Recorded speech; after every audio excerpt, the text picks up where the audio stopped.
Hi friend, this is my blog. আমি এখন অবস্থান করতেছি আমাদের প্রিয় শহর সৈয়দপুরের এক ঐতিহাসিক স্থানে, যেটি ইতিহাসে ট্রেন ট্র্যাজেডি নামে অতিবাহিত। সৈয়দপুর মানে হচ্ছে বধ্যভূমির শহর।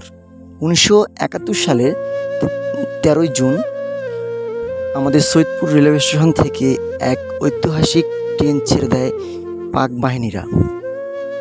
সেখানে সৈয়দপুরের কিছু বিশিষ্ট লোকদেরকে মিথ্যা আশ্বাস দিয়ে তারা বলে যে আপনাদের সব কিছু নিয়ে আপনারা রেডি চড়েন এই ট্রেনে, আমরা আপনাদেরকে ভারতে পৌঁছে দেব।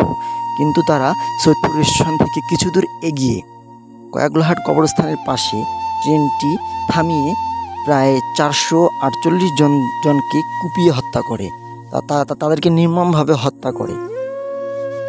তখন থেকে ইতিহাসে 13 জুন সেই দিনটি ট্রেন ট্র্যাজেডি নামে পালিত হয়।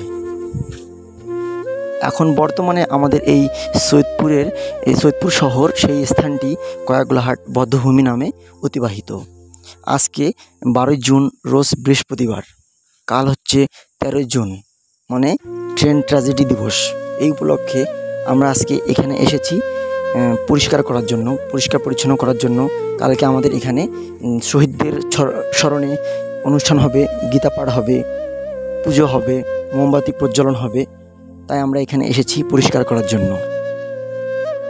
আপনারা সবাই আসবেন শহীদদের প্রতি শ্রদ্ধা নিবেদন করার জন্য। আর ভিডিওটি লাগলে একটু প্লিজ শেয়ার করে দিবেন, আর প্লিজ একটা ফলো দিয়ে রাখবেন। আর নতুন নতুন ভিডিও পাওয়ার জন্য প্লিজ একটা ফলো দিয়ে রাখবেন। Thank you.